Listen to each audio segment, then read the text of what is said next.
Merci de nous accueillir. Bonsoir à tous. La présentation a été bien faite. Donc Justine Collin. Avant d'être à la fac de Liévin, j'ai enseigné 8 ans en REP dans le bassin minier dans le Pas-de-Calais. Et puis voilà, je suis sur l'oral de leçon, la danse, oral de danse et l'écrivain essentiellement. Mais ce soir, effectivement, on va vraiment cadrer par rapport à la lecture de l'analyse de l'activité des élèves qu'on voit pour l'épreuve d'oral 1, mais aussi énormément de choses qu'on fait en suivi de stage avec nos étudiants, de la L1 jusqu'au master, et également avec les étudiants qu'on suit aussi sur le terrain, les alternants, puisque c'est vraiment, on va vous le montrer, pour nous, le cœur du métier. Voilà, merci. Bonjour à tous. On n'a pas l'habitude des micros.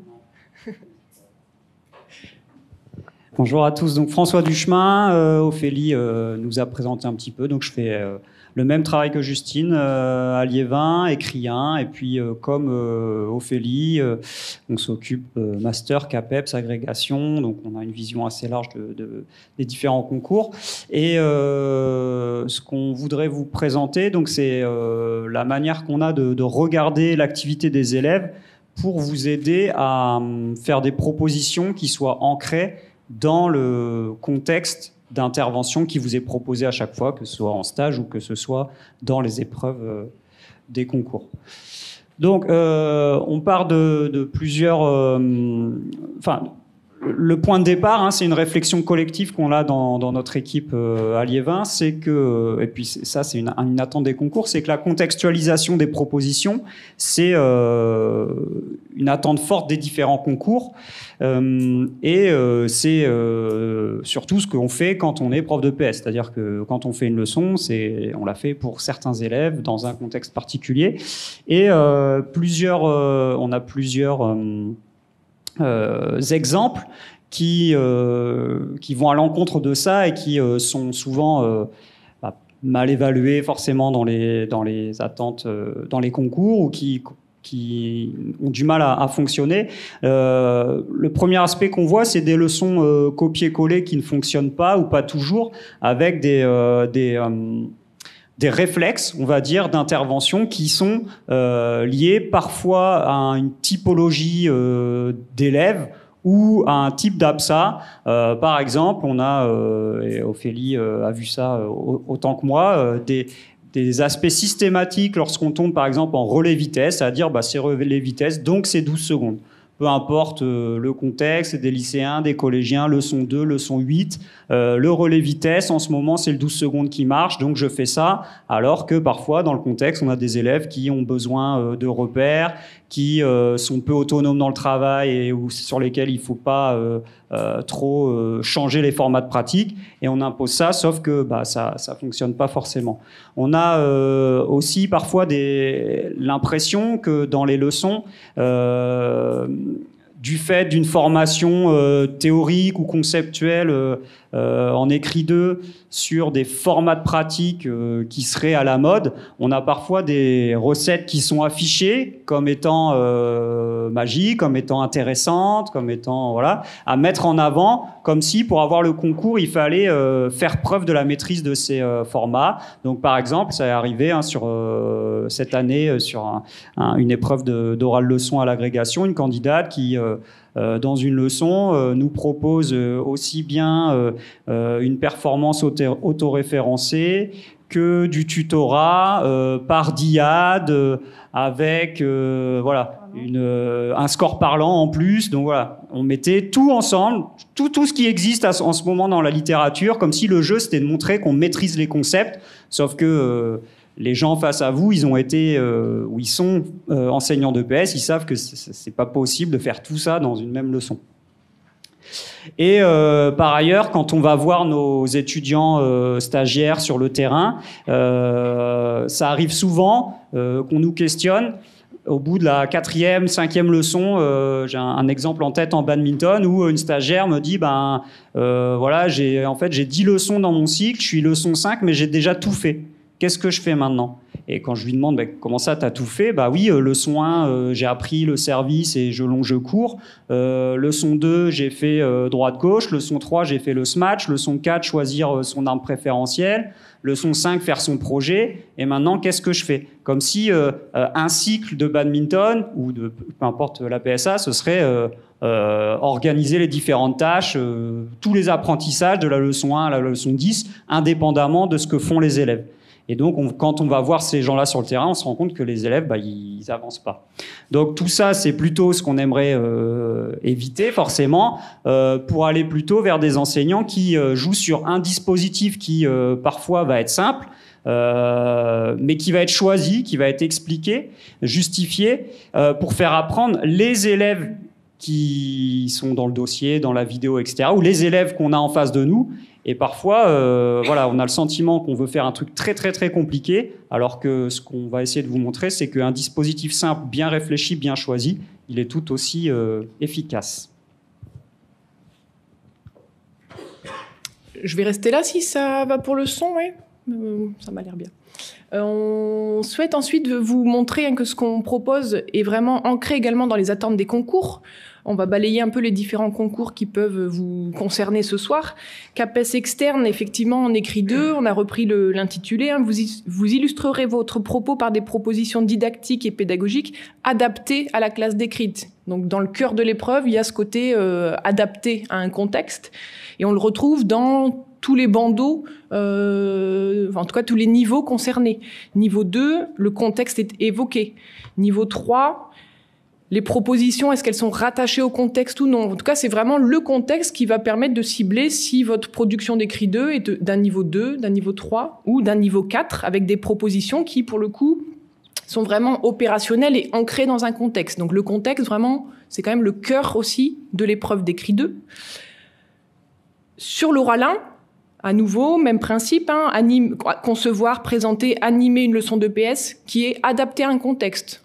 Vous savez, on vous donne un dossier de 4 pages, vous avez une vidéo support de 7 à 8 minutes, et c'est vraiment à partir de ce contexte qu'on vous donne que vous devez proposer votre leçon. Donc, à nouveau, ce contexte est déterminant pour la logique de l'épreuve, mais aussi pour la façon dont on va l'évaluer, puisqu'à nouveau, dans les niveaux, niveau 2, contexte incomplet ou juxtaposé. Niveau 3, on va tenir compte du contexte pour faire des choix, mais niveau 4, ce qu'on va essayer de travailler avec vous, prendre vraiment pleinement appui sur le contexte pour faire ces propositions, toutes ces justifications. Donc, voilà, écrit de oral 1, et on verra aussi le lien avec cet ancrage dans le contexte entre ces deux épreuves, est vraiment essentiel au CAPES externe.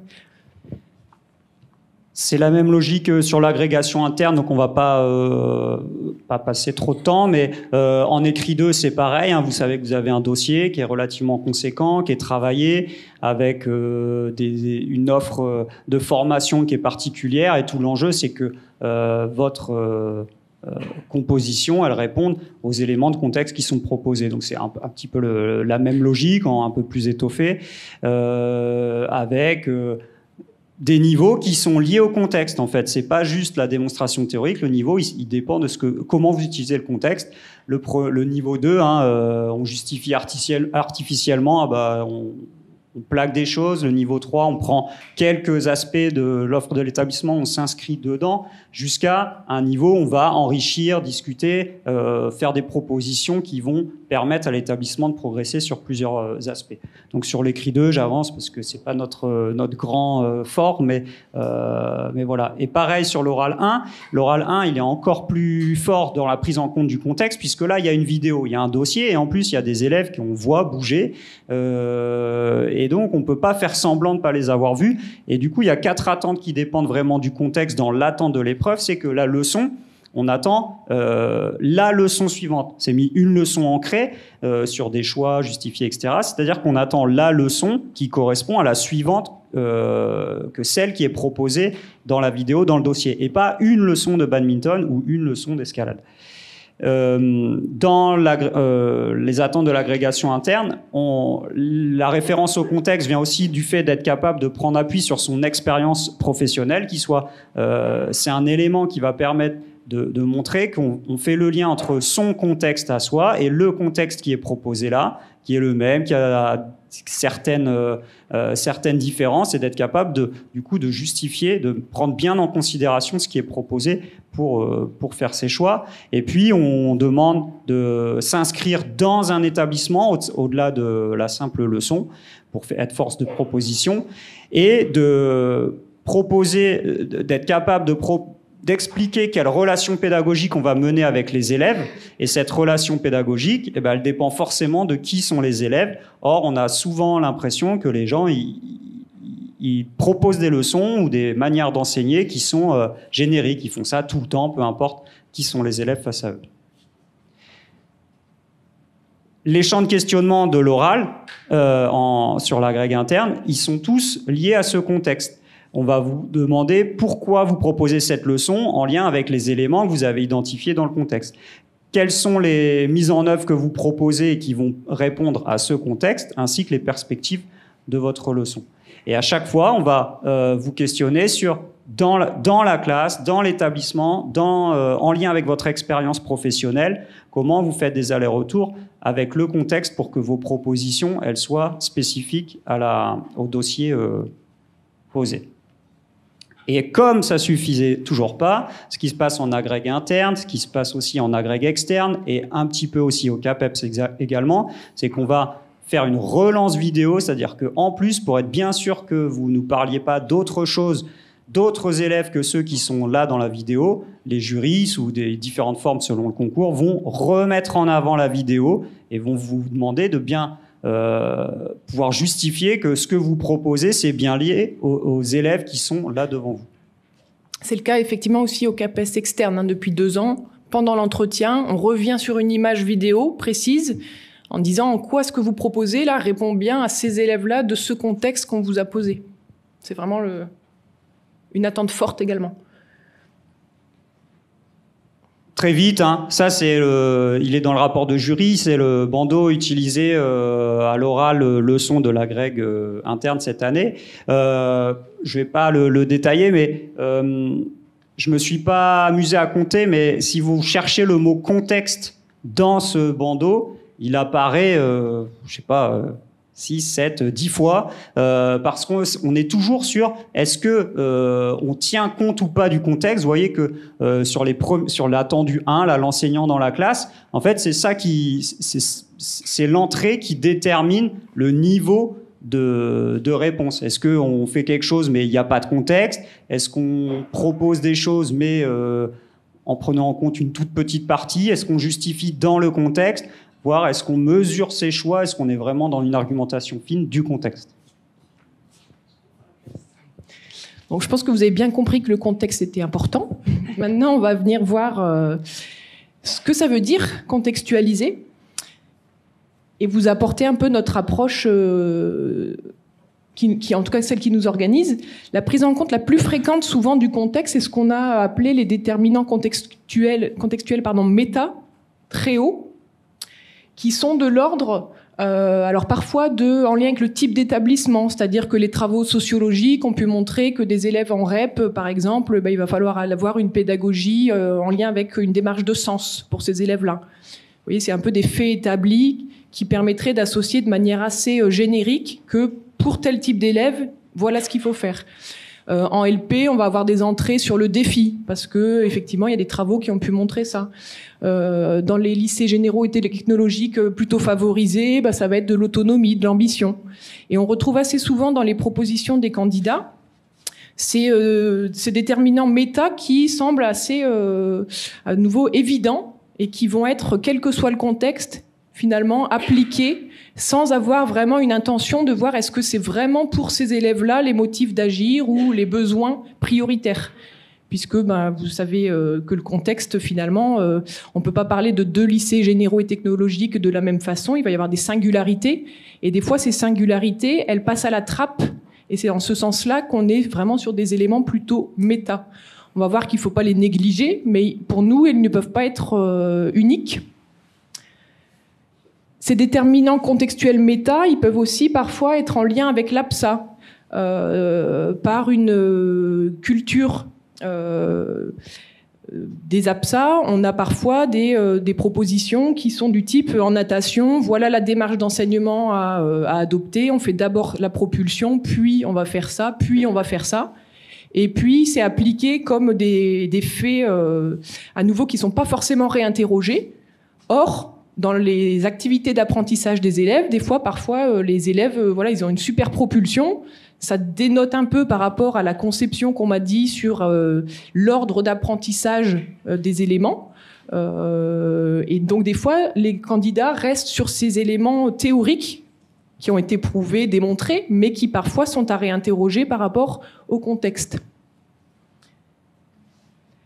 Or, on s'est questionné, en tout cas, on s'est interrogé sur le fait que le cœur du métier, quand on est TZR ou qu'on va muter, qu'on arrive dans un nouvel établissement, finalement, ce qui nous, alors, même encore plus marqué quand on est TZR, ce qui organise l'enseignant qui va devoir prendre en main la classe par rapport à la séance qui vient de se faire de son collègue qui peut-être est absent, le cœur du métier, c'est bien, bon, bah, t'as fait quoi la semaine dernière ?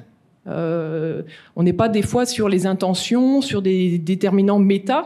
Le cœur de ce qui organise l'enseignement, ça va être vraiment sur c'était quoi ton objectif de leçon, quel est le bilan de la leçon précédente, quels sont les acquis ou les éléments en cours d'acquisition de tes élèves, et c'est ce qui va m'organiser pour faire ma leçon, pour construire mes situations. Donc nous, on semble partir plutôt sur une proposition qui irait vraiment dans l'idée d'être contextualisé de la manière la plus fine possible, sur des déterminants qui seraient plutôt ce qu'on a appelé macro et micro. On va vous développer un petit peu ces éléments, mais qui sont du coup plus fins comme éléments contextuels méta, que les éléments contextuels méta.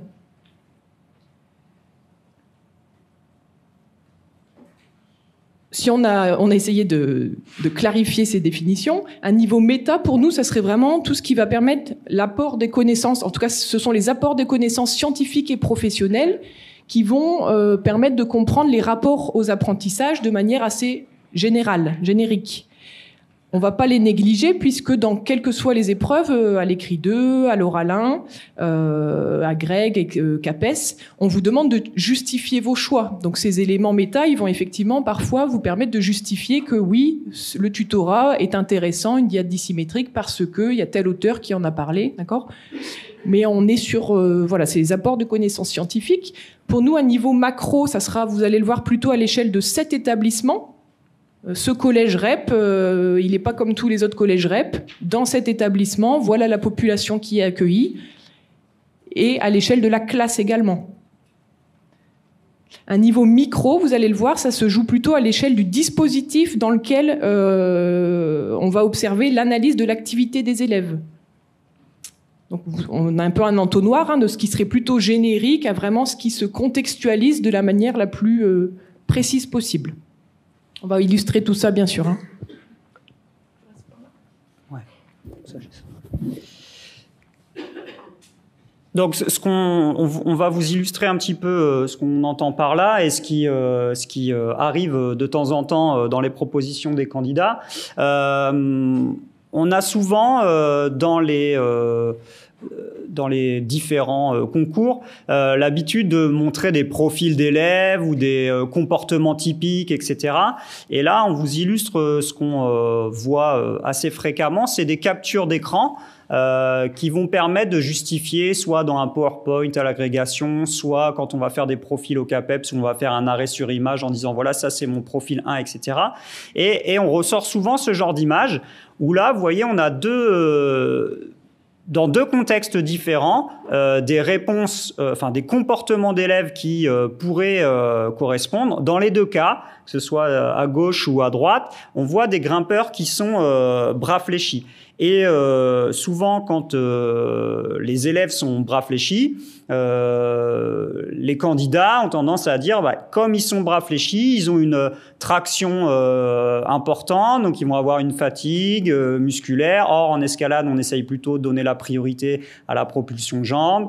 Et donc, on va essayer de limiter l'action des bras. Et pour ça, il y a plusieurs types de solutions qui sont assez classiques, qui ne sont pas fausses, mais on va dire qu'ils sont assez assez générique, ça va être des solutions de type faire 2 pieds, 1 main, donc des situations dans lesquelles on va obliger un certain nombre de prises de pied avant d'aller chercher une prise de main, en se disant comme ça, je vais obliger à pousser avec les jambes, ou alors faire un minimum de mains sur une voie donnée, un défi, on va essayer de diminuer le nombre de mains, contraindre les mains, favoriser la poussée de jambes. C'est ça l'idée. Ce qui peut s'entendre, il n'y a pas de problème. Sauf que ces deux images, elles sont extraites du contexte sans avoir regardé ce qui était proposé aux élèves, ce qu'ils avaient à faire dans la tâche.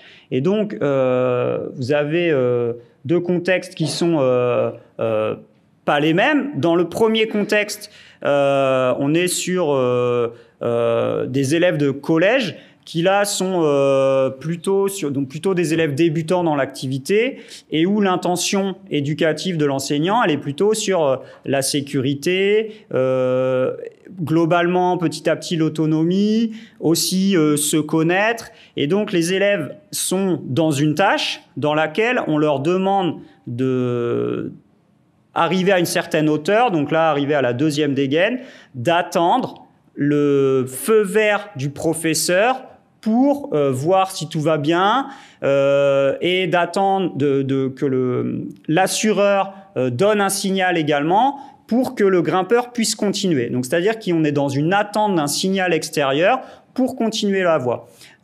Conséquence donc on est dans une phase d'équilibration, où on attend. Cette conséquence de cette attente, l'élève qui, pour l'instant, reste sur place, bras fléchis, et donc il n'a pas, en fait, ce sont des élèves qui n'ont pas encore construit la notion de position de moindre effort. Donc si on s'arrête à l'image fixe, on se dit, lui, il progresse pas avec les jambes, il faut qu'il progresse avec les jambes, mais si on s'intéresse à pourquoi il fait ça, quelle était la consigne du prof, on se rend compte que c'est pas si simple que ça.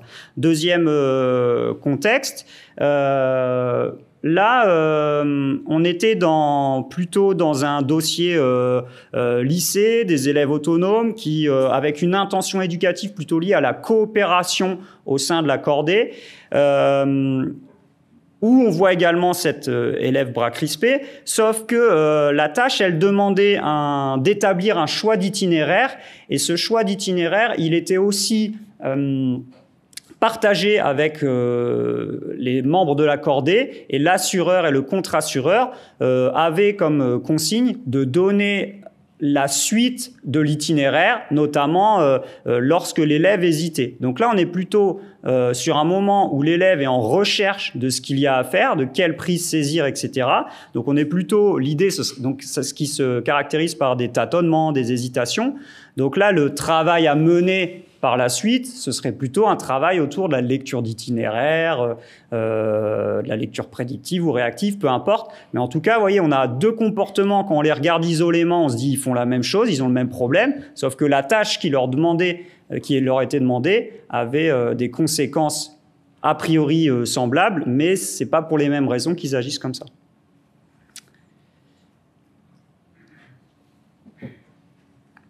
Donc, suite à cette illustration, on va vous présenter finalement le cadre d'analyse qui nous organise quand on va regarder un élève ou des élèves agir en classe. Le premier verbe qui nous organise, c'est quelle est l'intention ou quelles sont les intentions, on aurait pu les mettre au pluriel, que vise l'enseignant. Au regard de ces intentions, qui peuvent être sur la coopération, sur le fait de les faire progresser, sur effectivement la lecture de voix, donc ça va être un peu en lien, vous allez le voir, avec les objectifs. De ces intentions, l'enseignant va du coup devoir faire des choix pour répondre à ces intentions. Donc vous verrez, ce terme choix nous organise également beaucoup. Et en fonction de ces choix, on va essayer de voir quels sont les effets réels chez les élèves. Donc de l'intention, quel choix je fais en tant qu'enseignant pour atteindre cette intention, qui va pouvoir se lire ou non d'ailleurs dans les effets réels chez les élèves. Les choix, ils sont en fait la traduction très concrète que l'enseignant fait pour essayer de viser son intention. Ça va être quel choix de terrain, quel choix d'équipe, où est-ce que je mets mes plots, quel score. Vous voyez, toutes ces choses qui en fait sont l'action concrète de l'enseignant, qui l'imagine, qui l'anticipe pour répondre à des intentions. Ça peut être des choix didactiques ou pédagogiques, d'accord, pour viser l'intention. Les intentions, du coup, c'est plutôt ce qu'on qualifie dans notre démarche et dans les définitions qu'on a pu donner avant, en lien avec le contexte méta ou macro. On est vraiment sur des éléments de contexte un peu plus généraux, et vous allez le voir, le contexte micro arrive plutôt dans le cœur de ce que fait l'enseignant dans ses choix et dans l'activité des élèves. Alors, tout ce qui va relever de l'intention et des choix, c'est quelque chose que l'enseignant réalise, ce que nous on appelle à froid, c'est-à-dire sans vie, sans élève. C'est en quelque sorte la prépa de la séance, comme quand vous allez préparer la leçon que vous allez présenter dans l'épreuve, ou quand vous préparez vos leçons avec vos élèves. Donc, il y a l'idée que à l'intérieur de cette intention, de cette liaison intention et choix, il y a une cohérence qui doit s'effectuer entre si j'ai comme intention de viser une zone favorable de marque, il va falloir que dans les choix, soit je bonifie des points, soit je donne une arme qui va permettre de l'atteindre, etc., pour que effectivement ça se traduise très concrètement. Sinon, j'ai beau écrire des trucs, ça reste des objectifs qu'on met histoire de dire j'ai fait une belle prépa de séance. Donc on va souvent s'intéresser à ce qui se passe dans la relation entre cette intention et ces choix avant même qu'il y ait des élèves qui vivent le dispositif. La dimension qu'on appelle plutôt à chaud, c'est dans la réalité de la leçon qui est menée par l'enseignant. Ces choix que j'avais anticipés, que j'avais prévus pour préparer ma leçon, vont induire des comportements chez mes élèves. Donc parfois on espère ceux auxquels j'ai pensé, parfois on verra qu'il y a des effets visés qui sont un petit peu à côté. Mais le à chaud, c'est vraiment une fois que mes élèves sont dans le dispositif, finalement comment ça réagit. J'ai travaillé par rapport à des zones. Est-ce que ces zones sont utilisées ou non? J'avais pensé à un score parlant qui me permettrait de voir si l'intention est visée. Si l'intention visée est atteinte, je vois que mon score parlant, il l'est pas. Donc, dans le à chaud, on verra des décalages parfois.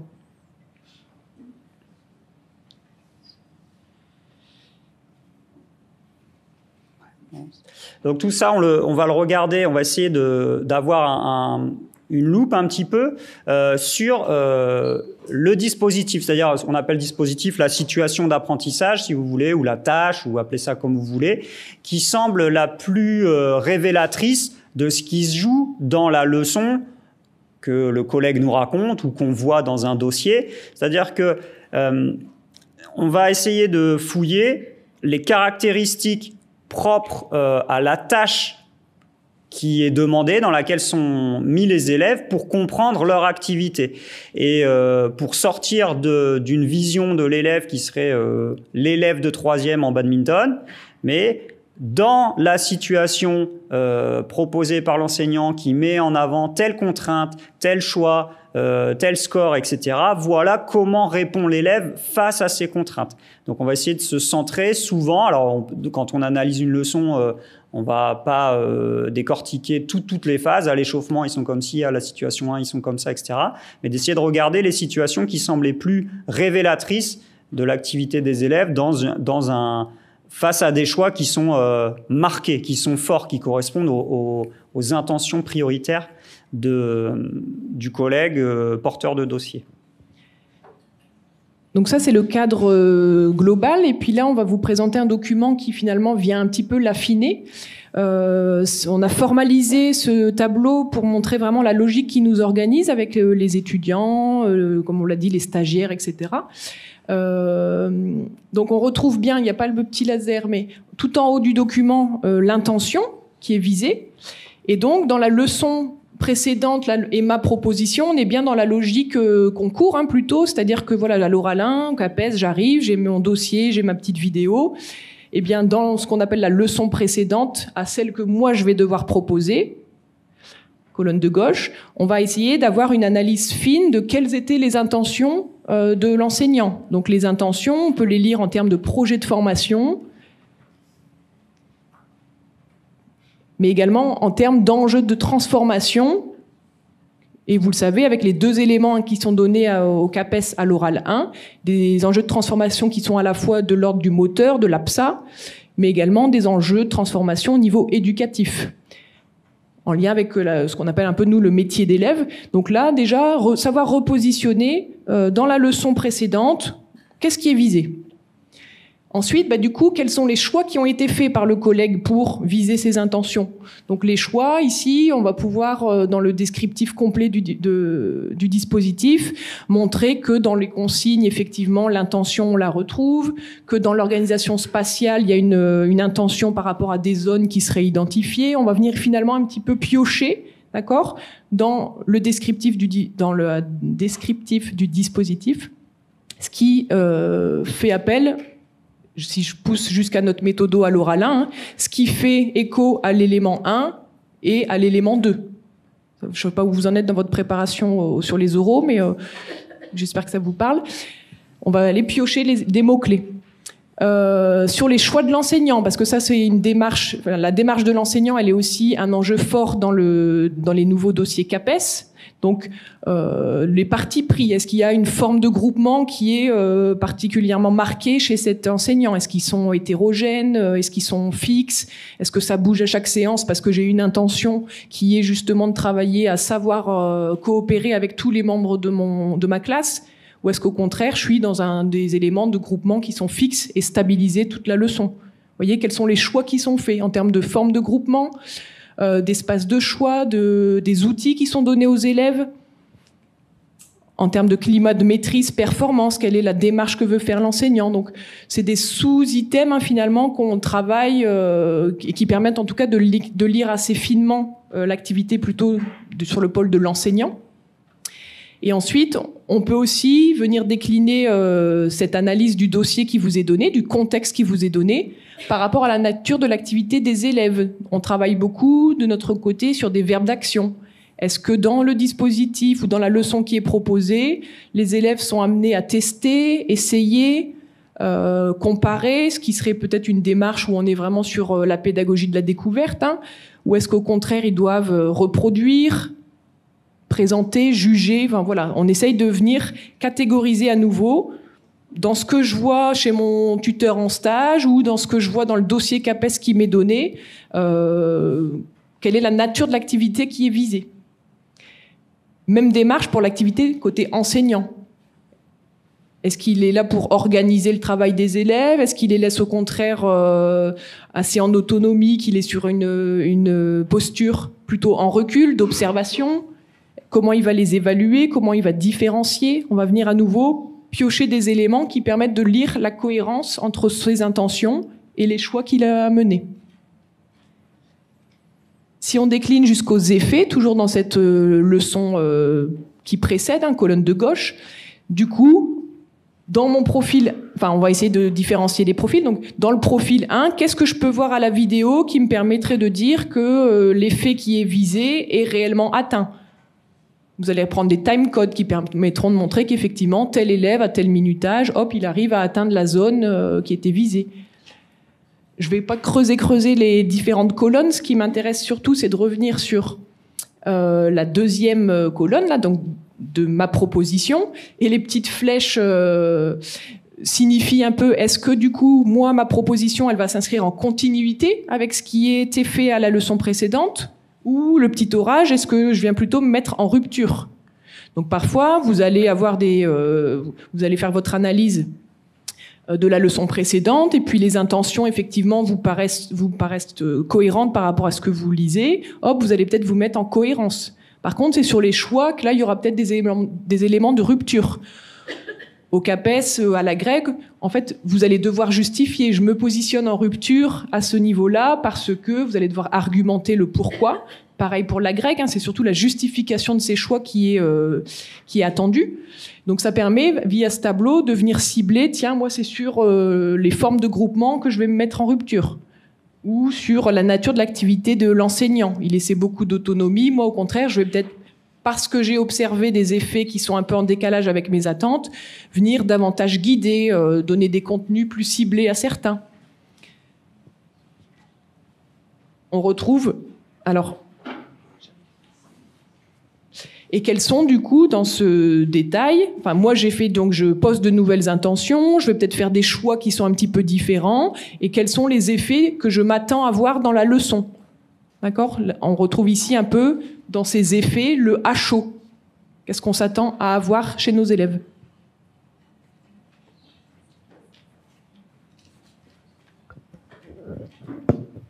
Alors, cet outil nous permet, dans la phase d'analyse, de poser ce que beaucoup d'entre vous font, c'est des profils d'élèves.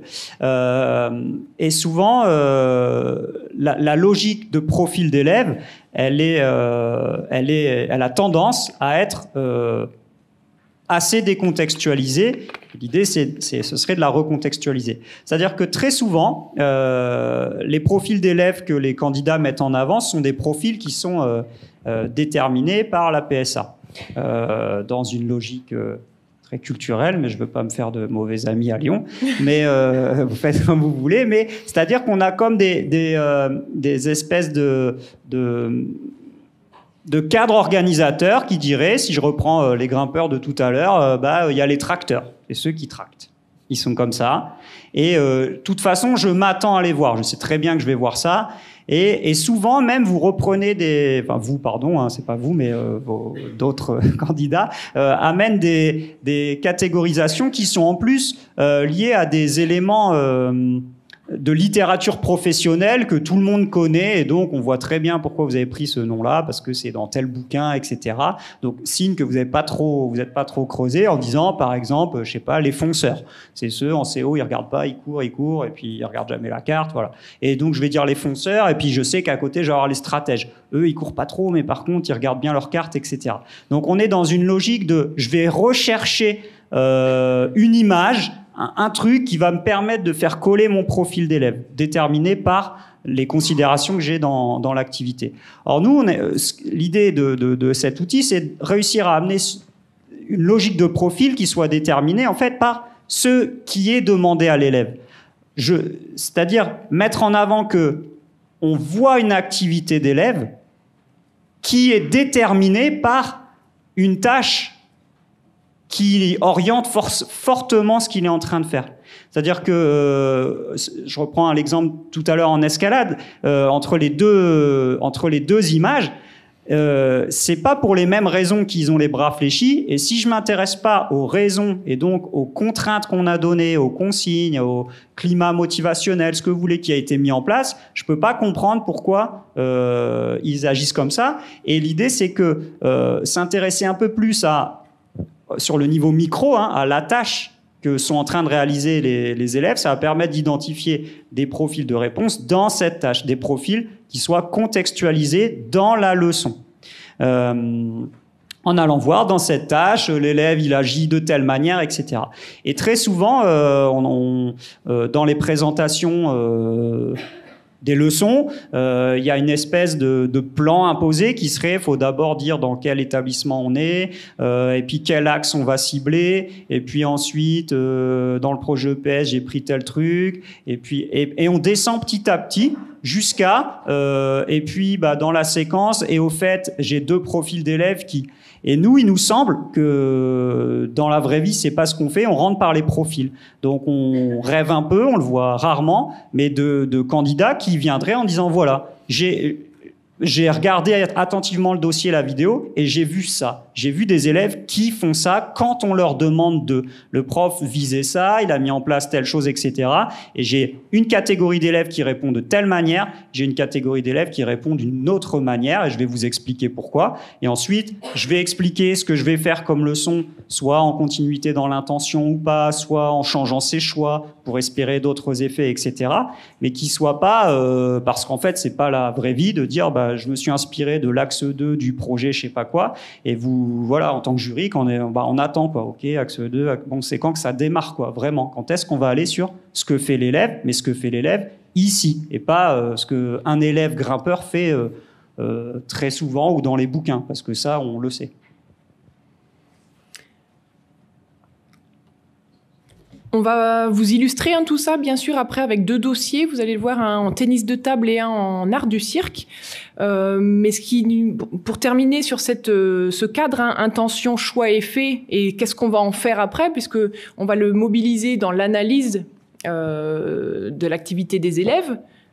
Mais on va surtout aussi l'utiliser ensuite pour savoir quelle stratégie d'intervention, quelle démarche d'intervention on doit tenir. C'est-à-dire qu'entre l'intention et les effets, est-ce que vous voyez une cohérence ou est-ce que vous voyez des éléments de rupture? S'il y a élément de rupture, on va essayer de rechercher où est le maillon qui est défectueux finalement. Est-ce que c'est entre l'intention et les choix que j'ai peut-être pas fait les bons choix et il n'y a pas de souci, c'est le cœur du métier de se réinterroger sur ses choix. S'il y a rupture, c'est peut-être là qu'on va dans la stratégie d'intervention dire la fois prochaine je ferai d'autres groupements ou je vais changer mes terrains ou je vais changer mon scorage qui les a amenés à faire à avoir tel ou tel type de comportement. Soit c'est en cohérence, soit c'est en rupture. À nouveau, si c'est en cohérence, des fois la rupture elle se fait plutôt entre les choix que j'avais visés, que j'avais mis en place et les effets réels. On va vous illustrer ces moments où potentiellement ça déraille un petit peu pour vous montrer que les stratégies en tout cas la démarche à mener, la situation qu'on va proposer n'est pas de même nature par rapport à cette cohérence entre intention, choix et effet.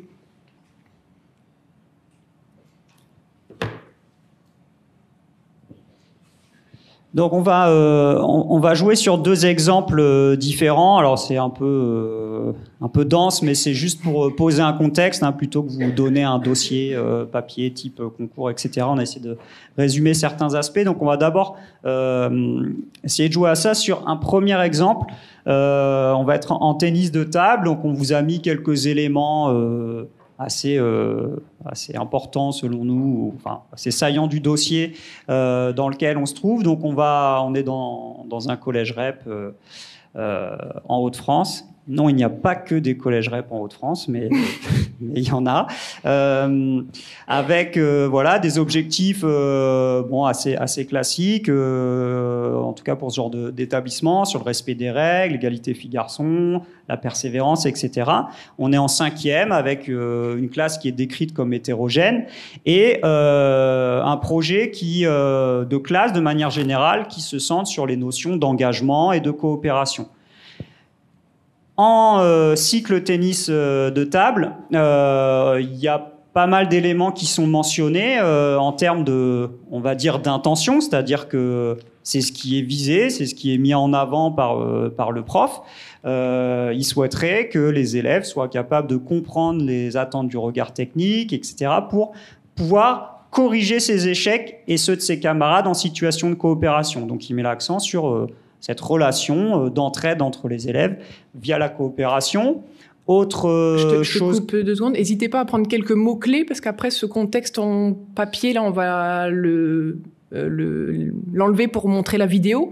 Donc, pour pouvoir lire la vidéo, n'hésitez pas à vous mettre quelques mots-clés, sinon vous allez peut-être être perdu après. Autres intentions, objectifs, on utilise intention, mais vous avez compris les objectifs, être capable d'assumer le rôle d'arbitre, et puis le rôle de tuteur. Voilà, ça c'est affiché clairement par l'enseignant. Et là, la leçon qu'on regarde, alors on a fait un petit montage, mais on va regarder la leçon 5 sur 7, avec comme objectif plus spécifique à cette leçon, le fait de reconnaître une situation favorable de marque, de voir quand est-ce qu'on peut marquer et d'être soit dans continuité et ou rupture, avec le fait de varier cette trajectoire selon la situation, qu'elle soit favorable ou non. Ok, repérer quand est-ce que la situation favorable ou non pour marquer.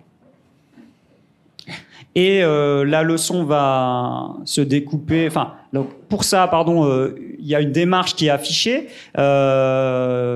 qui correspond plutôt là à la notion de choix. Hein. Il y a ce que le prof vise, et puis ensuite il explique comment il met ça en œuvre pour l'atteindre. Donc il explique dans ce dossier qu'il va faire des groupes hétérogènes en leur sein et homogènes dans l'ensemble, avec un tuteur qui va conseiller et avec des contenus qui sont donnés. Et puis, globalement, il y a 4 élèves par table, de manière générale dans la leçon. Alors, on ne va pas regarder toute la leçon, mais une petite partie quand même. Il y a un échauffement qu'on voit un tout petit peu, il me semble. Ensuite, vous allez repérer une première situation dans laquelle on est sur un record d'échanges en partenariat. Donc, chose assez classique, faire le plus d'échanges possible. Pas de descriptif plus particulier, on va se centrer plutôt sur les autres situations, mais c'est pour que vous ayez un petit peu le déroulé en tête. Ensuite, une deuxième leçon sur un dispositif qu'on analysera un petit peu plus, où là, c'est un dispositif où il y a des coupelles au sol, vous repérerez, avec l'idée que on cherche à faire construire le point par la prise en compte de la coupelle vers où on se dirige. Donc, c'est-à-dire jouer à envoyer l'adversaire quelque part pour jouer ailleurs, hein, globalement. Donc, il y a des consignes, toucher la coupelle, se replacer, des critères sur des nombres de points et une simplification qui est annoncée. Donc, on est dans une opposition, mais il y a une simplification qui est annoncée sur le fait de passer en partenariat. 4 élèves sur les tables, il y a 2 joueurs, un arbitre, un observateur, et cet observateur, un arbitre, un observateur, dont un des deux est aussi tuteur, et il va conseiller ses camarades. Avec comme consigne qui sont données aux élèves et aux tuteurs, c'est de bien toucher la coupelle, prendre son temps, ne pas quitter la balle des yeux. Okay, donc, on cherche à créer de la rupture en envoyant le joueur adverse à droite, à gauche et repérer la situation favorable globalement. Et une troisième situation où là on est en semi-partenariat. Il y a d'abord 3 échanges et ensuite on joue opposition avec une situation plus qui est là, dans le prolongement de la suivante, sauf que là on est d'abord en coopération puis ensuite on joue avec l'idée de reconnaître une situation favorable. Dans celle-là, il me semble que les plots sont enlevés. On est partenaire, puis on est adversaire, et c'est la même organisation globalement. Ça marche ? Donc on vous propose de regarder la vidéo et d'essayer de voir. Le regard qu'on aura après, c'est est-ce que vous retrouvez, par rapport aux intentions qui sont établies, les choix, comment vous jugez de la cohérence des choix qui sont mis en place et relever les effets pour voir si effectivement ils rentrent en cohérence ou pas avec l'intention de départ.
Voilà, pour le premier contexte qu'on voulait vous montrer. Donc l'idée, c'est de voir ensemble, par rapport à ce que vous venez de voir, ce que vous voyez en termes de cohérence, de rupture sur les intentions de départ qu'on a repris ici. Hein, globalement, il y avait des éléments sur donc permettre à l'élève de reconnaître une situation favorable, jouer ou n'est pas l'adversaire, une notion d'engagement et de coopération entre les élèves et un rôle de tuteur. J'ai oublié aussi le rôle d'arbitre. Voilà, donc c'est ce qui est visé. Il y a des choix qui sont faits sur lesquels on va pouvoir discuter et des effets que vous avez pu voir à la vidéo. Donc, voilà, à vous, on va dire, qu'est-ce que vous avez pu repérer de l'atteinte ou pas de ces objectifs visés par le collègue.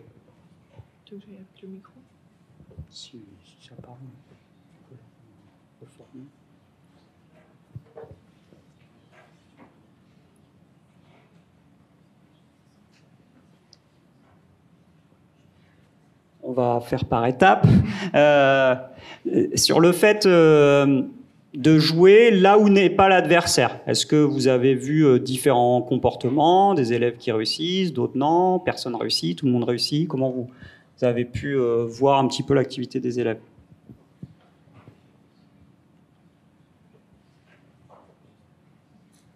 Quels choix sont faits pour quels choix sont faits pour ouais.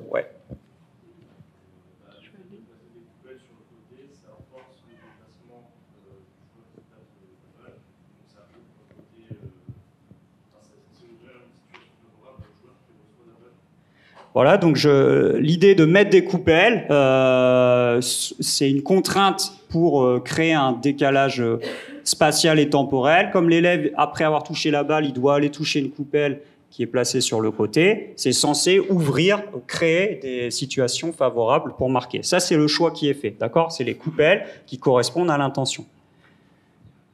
Ouais.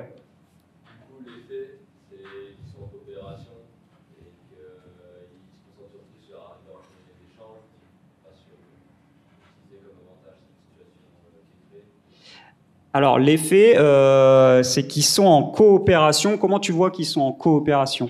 La balle qui monte assez haut, fait qu'ils aient du mal à faire plusieurs échanges. Donc, on avait vu que la simplification, c'était d'être en coopération.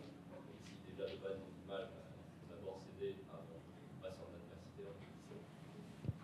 Donc, les balles hautes, vous voyez, ça c'est un effet. On voit des balles hautes, c'est quelque chose qu'on voit. La coopération peut s'imaginer ou peut se déduire, mais effectivement, on voit beaucoup d'échanges balles hautes où les élèves, finalement, ils ne profitent pas de la situation qui serait a priori favorable, puisque ces balles hautes sont jouées pour aider le copain qui est en face et pas le mettre en difficulté. Donc là, on a un effet qui n'est pas de jouer où il n'est pas, puisque je joue pour le rassurer, pour lui permettre d'être en continuité. Et cet effet qui n'était pas spécialement visé, puisqu'on voulait qu'il joue là où l'adversaire n'est pas, il est dû au choix d'une simplification qui est qu'on peut passer en partenariat. Donc si je passe en partenariat, j'ai pas intérêt à profiter de la contrainte qui est donnée à mon copain, puisque c'est pas c'est une contrainte pour lui, mais je veux l'aider. Donc je n'utilise. Vous voyez, c'est deux choix qui vont rentrer en contradiction et qui vont avoir comme effet ces balles qui vont monter. Toujours sur ces coupelles, sur leur placement, sur le nombre, quels choix sont faits et pour vous, quels effets chez les pratiquants?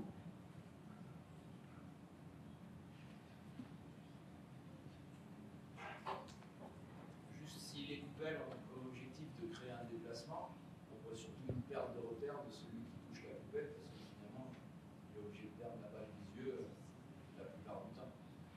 Sans parler de ceux qui changent de main pour toucher la coupelle de la main avec la raquette de main. Donc la coupelle a effectivement été censée créer un déplacement, on imagine, hein, pour ouvrir un côté pour l'attaque.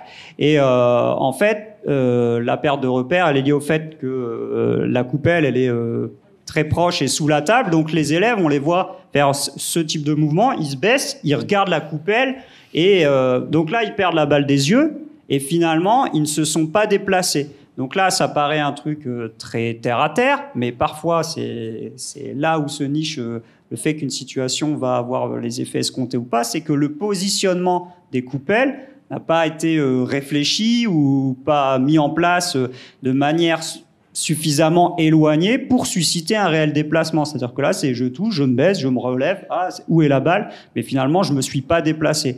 Donc en face, comment percevoir une situation favorable en se disant il est parti à droite, je l'emmène à gauche, si en fait, juste en se baissant, je peux toucher la coupelle.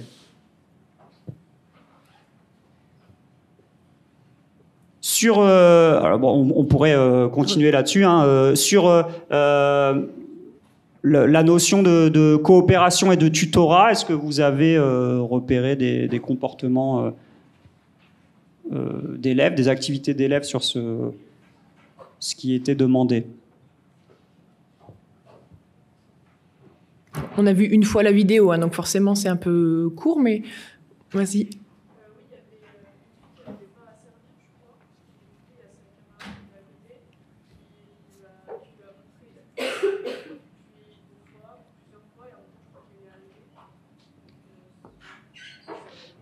Donc effectivement, on voit ce type de comportement, de tutorat un peu spontané, c'est-à-dire qu'à un moment, une élève vient, clairement, on voit, elle parle à l'autre, elle lui montre des gestes, etc.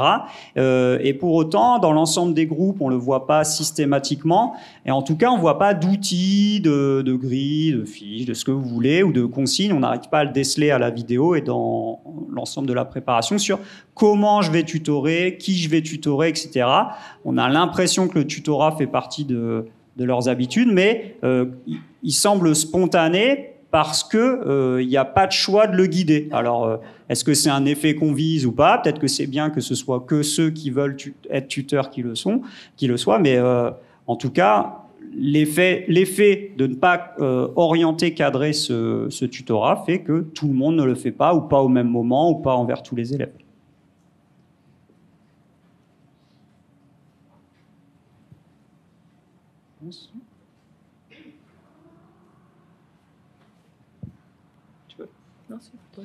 Donc finalement, on a vu là rapidement l'histoire de l'espacement des plots, du côté on peut zapper entre partenaires et adversaires. On a finalement une rupture entre intention et choix, c'est-à-dire que ce qui est mis en place, on a l'impression que ça permet pas tout à fait de travailler ce qui est proposé, et résultat, on a des effets qui sont non visés.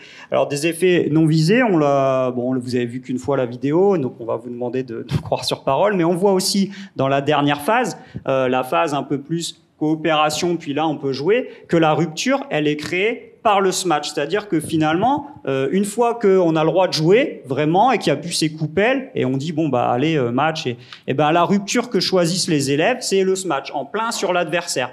Donc on a mis en place un dispositif censé travailler ce côté je t'emmène à droite, je joue à gauche, etc.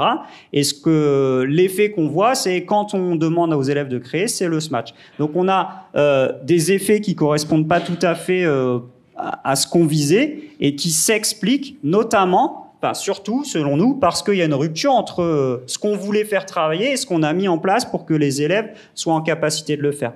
Au-delà de ça, certains ont dit, il y en a, de toute façon, ils ont du mal à servir, du mal à échanger. Donc effectivement, en plus des problèmes de coopération, de tenue de raquette assez simples, leur demander d'aller toucher des coupelles pour prendre un avantage sur l'adversaire, c'est pas un choix qui semble correspondre aux besoins des élèves, et l'effet c'est que ils le font, mais ça sert à rien. Je sers, j'ai touché par terre, t'as pas renvoyé, voilà. On peut pas avoir ce côté prise d'info. Donc l'idée là, dans ce genre de cas, quand on constate une rupture intention-choix, nous, la proposition qu'on ferait, c'est plutôt là de retravailler sur la notion de choix. C'est-à-dire que peut-être que l'intention, elle est louable.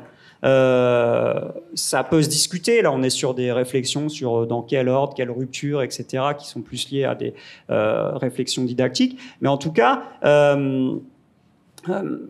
sur le choix, il y a plusieurs éléments qui pourraient être retravaillés en gardant la même intention, en révolutionnant pas le dispositif, mais en se disant finalement, peut-être que les plots, ils vont être davantage éloignés pour réellement créer un déplacement, peut-être avec des plots plus ou moins éloignés selon le niveau des élèves.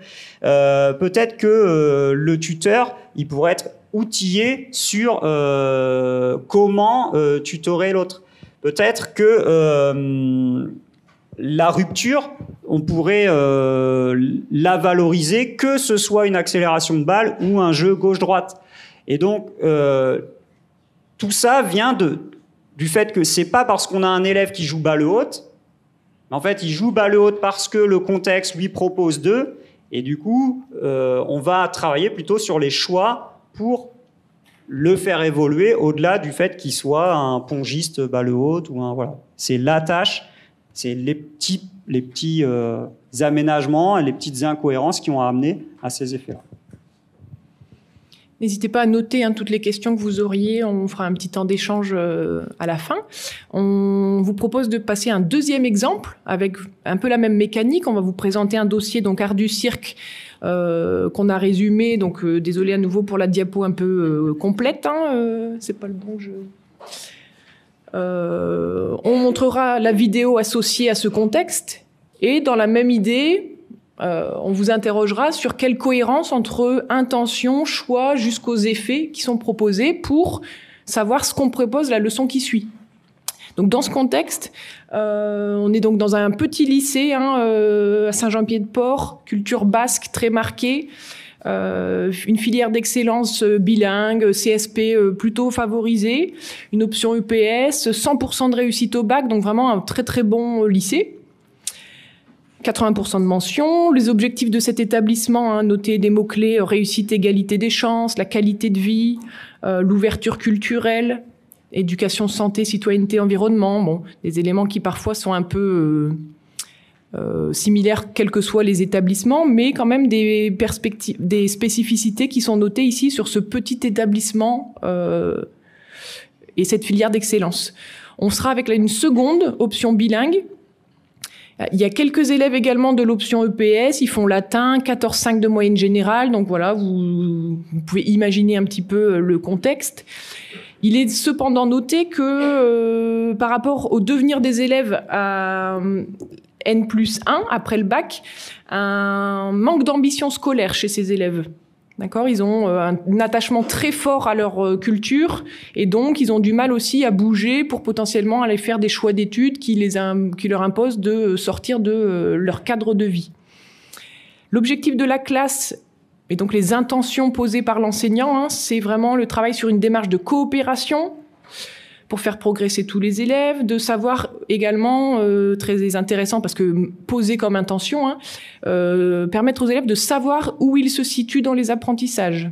Donc à nouveau, essayez de vous questionner sur quels vont être les choix pour atteindre cette intention et quels seront les effets réels à la vidéo. On est dans le premier cycle, la première séquence de l'année, avec l'idée de viser la création d'un climat bienveillant et de confiance pour apprendre à se connaître dans cette seconde, puisque tout le monde arrive peut-être d'endroits différents, et parce qu'on est dans des activités artistiques. Et leçon 1, 2, 3, donc on doit créer et présenter un numéro collectif à partir de jonglage, de passing collectif et de procédés de composition. C'est ce qui est visé. Pour provoquer une émotion dans un univers choisi. Le spectateur, dans ses leçons, il doit être capable d'identifier des éléments observables. Voilà ce qui est visé. Dans le contexte, dans la démarche plutôt, on va avoir vraiment une structure de leçon, donc c'est un choix de l'enseignant, une structure de leçon qui est vraiment identique pendant toute la séquence, avec une phase de mise en état de scène, puis ce qu'il appelle un laboratoire d'idées en plusieurs temps. On le verra dans la leçon précise. Démarche également marquée, un parti pris sur le fait que les 4 rôles sont travaillés à chaque leçon, les 4 rôles étant interprète, virtuose, metteur en scène et spectateur. Ok. Les groupes sont fixes et mixtes à partir de la leçon 2. Et on est sur un numéro en art du cirque qui se construit en accumulation. C'est-à-dire qu'à chaque leçon, on construit une petite pièce du puzzle qu'on va ajouter par accumulation pour avoir un numéro qui se densifie au fil de la séquence. On va être en leçon 4 sur 10, donc créer un numéro collectif en utilisant l'espace, les procédés de composition, des arrêts sur image, pour communiquer avec son spectateur dans un univers, d'accord ? Notez bien le travail sur l'espace, procédé de composition, des arrêts sur image. En tant que spectateur, on retrouve un peu la même logique que dans le projet de séquence, voilà, être capable d'identifier. Et la leçon, donc on verra une leçon un peu plus longue que ce qu'on a vu en tennis de table. Vous verrez un échauffement avec des exercices qui permettent cet état de mise de disponibilité scénique, des déplacements, des arrêts sur image, quelques statues, vous verrez.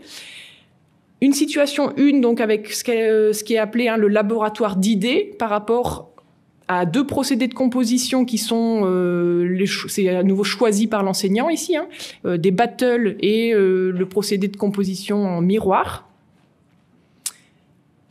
Le but va être donc de créer cette phase chorégraphique, pour le mettre en place en lien avec son thème et son personnage.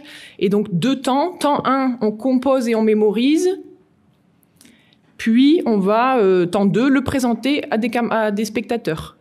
Les spectateurs, dans cette situation 1, devront observer et les transmettre les critères de réussite à haute voix. C'est un choix, d'accord ? On verra ce que ça implique, pourquoi ce choix. En tout cas, c'est fait à haute voix.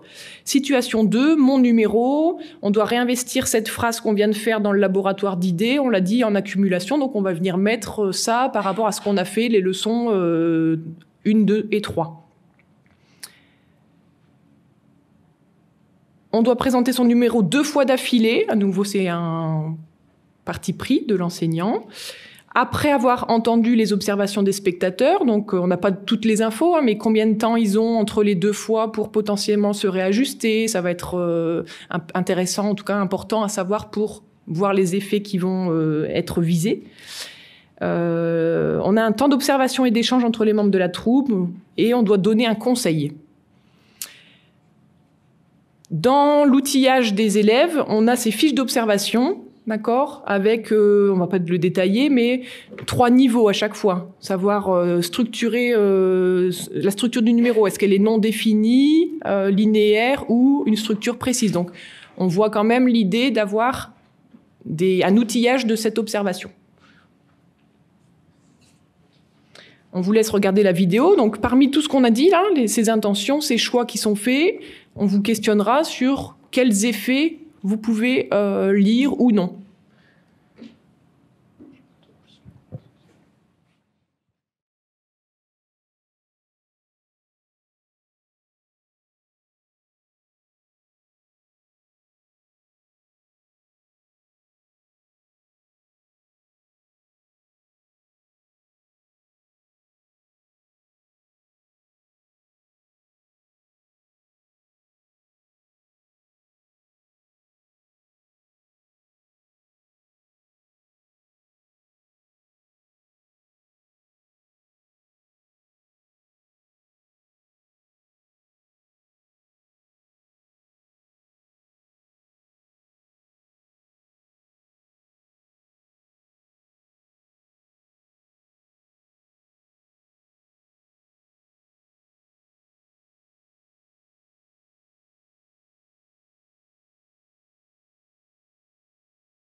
Donc on poursuit un peu. Hein. Donc voilà, vous avez votre dossier, on a lu, vous voyez cette vidéo. Bien sûr, vous auriez du temps de préparation, mais qu'est-ce que je propose la fois prochaine par rapport à ce que je viens de voir?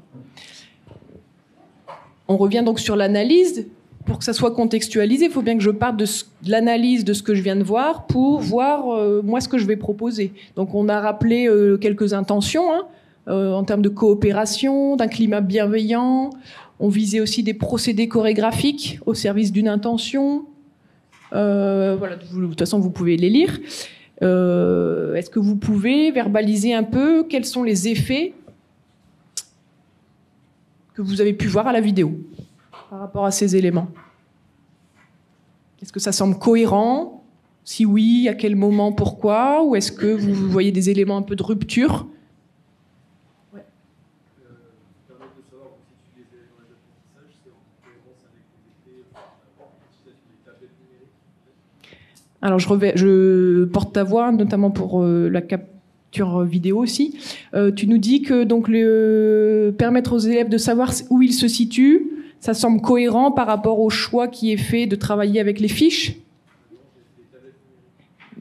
Tablettes et, excuse-moi, je pensais que tu avais dit les fiches, ça peut être en complément également. On les voit effectivement à un moment donné, alors c'était pas mentionné dans le dossier, mais on le voit à la vidéo, regarder des tablettes. Et en quoi tu trouves que ça permet de se savoir où ils se situent? Ça leur permet d'avoir un feedback sur leur pratique et de voir les éventuels espaces qu'ils pourraient utiliser plus tard, si jamais c'est pas tout exploité. Effectivement, donc on a un premier choix de leur laisser une tablette à disposition pour se voir. Après, on pourra peut-être pousser encore ce choix pour que savoir est-ce qu'ils sont outillés dans ce qu'ils doivent regarder. Est-ce qu'ils regardent pour regarder ou est-ce qu'il y a une petite fiche annexe ou en tout cas des éléments précis qui sont peut-être mis au tableau par l'enseignant qui permettraient de savoir se situer. Parce que si je vois ça dans ma chorégraphie, ça veut dire que je suis plutôt d'un niveau 1 dans les attentes ou d'un niveau 2 ou d'un niveau 3. Mais effectivement, il y a un premier choix de laisser la vidéo à disposition, donc ça semble cohérent. On peut tu pourrais, la leçon d'après, le pousser, ce choix, et le prolonger par un guidage peut-être encore plus fort de où je me situe. C'est bien dans la démarche qu'on attend, merci. Dans d'autres éléments, coopération, climat bienveillant, est-ce que vous avez l'impression qu'à la fin, ça fonctionne bien ?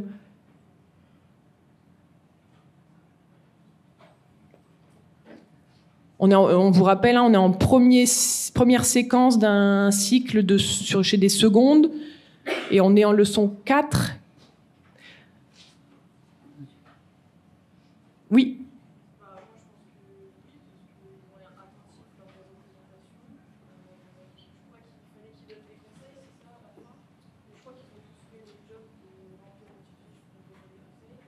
Ouais, donc par plusieurs éléments que tu nous donnes là, on a effectivement l'impression que la coopération marche bien déjà au sein de son groupe, parce que pour réussir à créer ce qu'on voit à la fin, c'est qu'il y a eu coopération au sein du groupe, et effectivement entre spectateurs et circassiens, pareil, ça a l'air intéressant. Le choix peut-être de les mettre en ronde par rapport au moment de présentation pour un des groupes, ça peut aussi être un aspect qui permette d'avoir ce climat de coopération.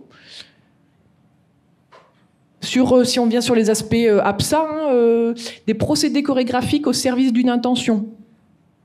C'était battle miroir, est-ce que vous les voyez? Est-ce que dans les effets réels chez les élèves, on peut voir cette construction? Oui, je vois des têtes. Oui.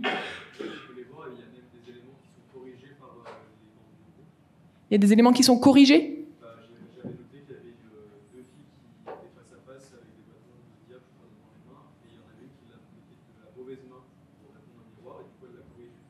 Oui, donc effectivement, on sent qu'il y a des apprentissages qui ont été créés sur c'est quoi une battle, c'est quoi un miroir, et le fait que ça soit au service d'une intention.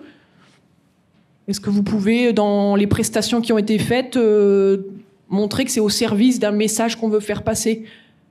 Parce que c'est le cœur des arts du cirque aussi. Vous les situez comment par rapport à ça? Oui.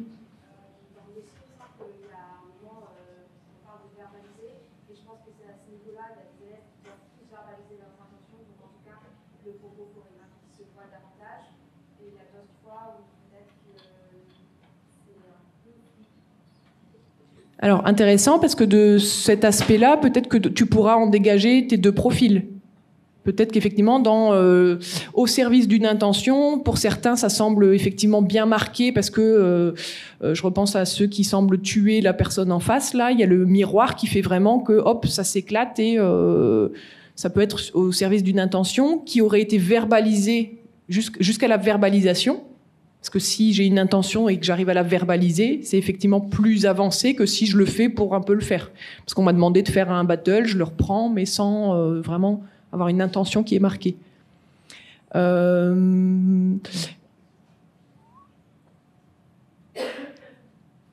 Identifier des éléments observables, ça c'était chez les spectateurs. On a vu qu'il y avait une fiche quand même, alors on la voit très furtivement dans la vidéo, mais la fiche quand même qui a été mise en place, et donc le choix de cette fiche, de ce qui est écrit, est totalement aussi en cohérence avec le fait que les élèves sachent se situer dans leurs apprentissages. Enfin, en tout cas, nous, on l'a lu comme ça. En revanche, enfin, si on vient sur la... Pardon, j'avais la télécommande, mais... On est plutôt, globalement, ce qu'on a mis comme un exemple de cohérence entre j'ai des intentions d'enseignant, je vois les effets chez mes élèves. Dans ce cas-là, la proposition, dans la démarche d'intervention, on va pouvoir retravailler sur l'intention de départ, puisque ma routine, en tout cas ma logique entre intention, choix, effet, c'est cohérent. Dans ce cas-là, je vais avancer dans mes apprentissages, puis leçon d'après, je vais peut-être changer mon intention. Contrairement à tout à l'heure, la logique TT, où il y avait un blocage entre les choix et les effets, je gardais la même intention, mais je vais bouger les choix. Ici, on peut avoir un candidat qui nous fait une analyse plutôt en cohérence de ce qui était proposé la leçon d'avant, et on va retravailler l'intention de départ, parce que, en lien avec le contexte macro qui nous dit que ces élèves manquent d'ambition, on pense, ou vous l'avez peut-être vu, qu'on peut peut-être aller plus loin dans l'ambition circassienne et la virtuosité avec ces élèves-là. Donc je vais pouvoir changer l'intention pour ma leçon d'après pour proposer des passings et des jonglages qui seront peut-être plus difficiles que ce qu'on a vu pour l'instant à la vidéo. Dans l'analyse de la vidéo, effectivement, il y a une cohérence totale dans l'intention, mais dans une entrée très... artistique, j'ai envie de dire, sur un jeu d'acteurs qui est marqué, sur des procédés chorégraphiques, mais dans la technique des jonglages, on a vu des choses qui étaient quand même assez... alors qui est maîtrisée, mais qui peut-être manque d'ambition pour ces élèves qu'on qualifie comme très scolaires, très en réussite, et qui pourront peut-être dépasser.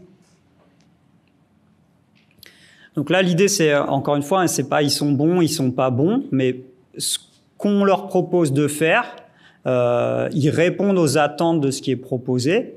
Donc on décortique un petit peu ce qui est proposé. Comme ils y répondent, et du coup, va falloir remonter à peut-être leur demander autre chose, plus ambitieux, etc. D'accord ? Donc on a essayé de vous montrer à travers deux exemples là que en fonction de où se placent les cohérences, les ruptures, ça peut vous aider à savoir si finalement je poursuis dans le même objectif de départ, parce qu'il me semblait intéressant, etc., mais je vais mieux le travailler, ou je vais le travailler différemment, ou etc., ou je vais changer des petites choses dans le dispositif, ou alors, effectivement, je vais carrément m'attaquer à l'objectif de départ qui, selon moi, ne correspond pas ou ne correspond plus aux besoins des élèves, et ça peut vous aider à savoir vers où j'engage le travail suivant. Et ça montre une argumentation forte de pourquoi vous vous mettez en cohérence sur certains aspects de la leçon précédente, qui est votre sujet, ou pourquoi, à un moment donné, vous vous mettez en rupture. Parce que des fois, ça, dans les candidats qu'on peut avoir au CAPES, ça semble un peu tomber de nulle part. Je me mets en rupture sur les groupements. OK, mais pourquoi ça marchait pas? Comment? Enfin, il faut que vous montriez que ces choix de cohérence et de rupture découle de l'analyse fine que vous avez faite de cette logique, intention, choix, effet, pour proposer vos propres choix didactiques ou pédagogiques pour la fois d'après. Là, par exemple, il y avait une intention de faire coopérer les élèves et leur permettre de se rencontrer à travers un choix fort qui est programmé les arts du cirque dès leur entrée au lycée, et d'imposer des groupes fixes et mixtes. Ce qui est quand même, c'est un choix assez marqué, et ça marche. Et je m'inscris en continuité sur cet aspect-là parce que ça tourne. Vous voyez, mais l'idée, c'est de l'analyser. Pour un petit peu aller vers la fin, l'idée, c'est que vous mettiez en avant, c'est marqué dans pas mal d'aspects des différents rapports de jury, et c'est ce qu'on sent quand on discute avec des experts, c'est mettre en avant la notion de dilemme, c'est-à-dire de se dire... on pourrait travailler comme ça, on pourrait conserver tel choix, il n'y a pas... Mais en fait, c'est par rapport à l'étude que je fais de ce que les élèves ont fait et de ce qui leur a été proposé, je pèse le pour et le contre des différentes options qui sont envisageables. Là, en art du cirque, par exemple, sur le dossier, on pourrait très bien se dire... milieu de cycle, les élèves, voilà, ils coopèrent bien et je vais aller en continuité sur le côté expertise du côté jeu d'acteur. Je vais pousser ce jeu d'acteur parce ils ont bien engagé le travail, etc. Mais je sais que si je fais ça, j'abandonne un peu ou je laisse de côté le côté virtuosité. Et ce qui peut se justifier. Il n'y a pas de problème. Ou alors, dire justement, voilà, par rapport au manque d'ambition, au fait que ces élèves, ils sont, pour beaucoup d'entre eux, sportifs et qu'il y a des capacités motrices, etc., je pense qu'il faudrait renforcer. Voilà. Il faut bien que vous ayez en tête qu'il n'y a pas de meilleur choix, mais par contre, il faut montrer que vous les avez faits en conséquence de cause et que choisir, c'est renoncer. Donc, vous savez que vous faites ça, vous ne pouvez pas faire l'autre option, mais vous avez des éléments qui vous permettent de justifier que vous prenez telle option et pas telle autre, sans attente particulière de l'autre côté, parce que tout le monde sait que c'est pas simple et qu'il y a différentes manières de faire apprendre les élèves et qu'un prof, il est concepteur, donc il va penser son enseignement et pas appliquer la recette. Leçon 3, c'était le SMATch, leçon 4, voilà. Je vais peser les choix par rapport à ce que j'ai vu de mes élèves. Ça, c'est vraiment la logique, agrég comme CAPES. Tout le jeu de questionnement qui suit votre présentation et sur l'argumentation, la justification de vos choix. On n'est vraiment pas dans l'idée que nous, on attend quelque chose, et donc si vous ne l'avez pas dit, on essaye de vous faire changer. C'est vraiment sur voir la logique qui vous a organisé pour proposer votre leçon. Si ça tient la route, que les arguments sont précis, posés, en plus référencés par rapport à ce contexte méta dont on a parlé aussi au-dessus, c'est recevable. D'accord ? C'est vraiment pas il n'y a aucune attente côté jury. C'est vraiment cette idée de dilemme. Moi, je fais ce choix affirmé de poursuivre sur le jeu d'acteur. Je suis rentrée par le jeu d'acteur, mais je vais aller plus loin dans les procédés. Pour l'instant, on en avait 2, je vais en mettre plus. D'accord ? Et on ne vous en voudra pas, sauf si au CAPES, l'élément était de travailler sur la virtuosité, parce qu'au CAPES, il y a quand même les éléments à prendre en compte. Si vous êtes hors sujet par rapport à l'élément qui vous est posé, là, ça va être plus compliqué. Mais après, vous avez des marges de choix possibles par rapport au traitement de cet élément. Ça ne veut pas dire pour autant faire une croix sur vos convictions ou conceptions, si vous en avez d'à peu près établi, c'est pas forcément le cas quand on débute, sur l'ordre des apprentissages, etc. Mais le fait est que vous êtes placé dans une situation de remplaçant. On vous appelle pour la leçon d'après. Et vous pouvez tout à fait dire que vous, si vous aviez eu la main dès le début, vous auriez pas fait comme ça, vous seriez rentré par là, etc. Mais le fait est que vous n'êtes pas titulaire du poste. Vous arrivez après quelqu'un qui a fait 3-4 leçons, qui est installé dans l'établissement, les élèves ont l'habitude de travailler comme ça. Et donc le job, c'est le job que fait à peu près tout remplaçant qui essaye de s'investir, même si c'est pas facile parce que chaque bahut fonctionne différemment. Il essaie de se dire, OK, vous faites comment et vos élèves, ils en sont où, etc. Je vais, OK... Moi, c'est pas trop mon truc. Je vais essayer d'apporter quelque chose, mais je comprends que je vais pas tout révolutionner du jour au lendemain. Voilà, donc on vous remet ce petit schéma qui nous a fait fonctionner pour peut-être être à l'écoute maintenant de vos questions, de vos remarques sur cette organisation où ce qu'on a voulu faire passer comme message, c'est que votre démarche, elle part pas de nulle part. Elle part d'un contexte. Ce contexte, c'est pas que les élèves ils sont réfractaires à l'apprentissage ou alors ils sont très autonomes, mais c'est aussi des élèves qui sont dans une activité, plongés dans une activité précise, qu'il va falloir analyser, décortiquer pour comprendre pourquoi ils sont comme ça, pourquoi ils ont telle activité, afin de proposer la suite avec des aménagements possibles, des évolutions, mais en tenant compte de vraiment ce qu'ils ont fait dans la leçon, dans le dispositif, quand on leur donne telle contrainte, voilà ce qu'ils font. Et du coup, je vais jouer ou pas, je vais conserver ou pas la contrainte. Et ça va vous permettre de montrer que votre choix de leçon, il est clairement issu, il s'inspire totalement de la leçon d'avant. Et il ne faut pas avoir peur, très souvent, des très bonnes leçons sur le terrain et des très bonnes leçons à l'oral, ce sont des leçons qui parfois sont relativement proches de la leçon d'avant, qui ont des dispositifs simples, où c'est pas, j'arrive, ouais, ok, c'est ça, mais moi je vais rajouter je vais rajouter le score parlant, je vais rajouter l'autoréférencement, non, je vais prendre ce qu'ils font, et comme je l'aurais fait avec une classe, je vais changer un petit paramètre, je vais changer une règle, une taille de terrain, je vais accentuer un truc, pour pas tout le bouleverser. Ça va être une situation simple que tout le monde va comprendre et c'est pas grave, c'est très bien, tant mieux. C'est juste que cette situation, elle vient de ce qu'ils ont fait juste avant. En conclusion, moi je reviendrai vraiment sur l'idée. Vous avez vu que toute cette mécanique montre bien qu'une leçon générique que j'ai préparée avant de venir, vous allez arriver par des stratégies potentiellement pendant les 15 minutes, des fois faire illusion. On a souvent ce profil de candidat. Pendant 15 minutes, ok, il arrive à faire des liens avec les projets d'établissement, avec les projets, avec des éléments qu'il a vus à la vidéo. Mais en fait, quand on creuse après pendant 45 minutes, c'est quand même long, quand on creuse pendant 45 minutes, pourquoi ce choix de telle chose dans la situation de...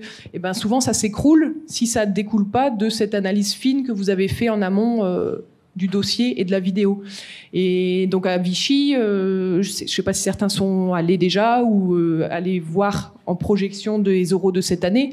Les candidats préparent dans la même salle qu'ils passent l'épreuve et le directoire l'an dernier, ou déjà depuis 2-3 ans, regarde la façon de préparer des candidats et on est assez parfois effaré de voir des candidats qui, pendant leurs 3 heures de préparation, quasiment ne vont pas vers la tablette, quoi.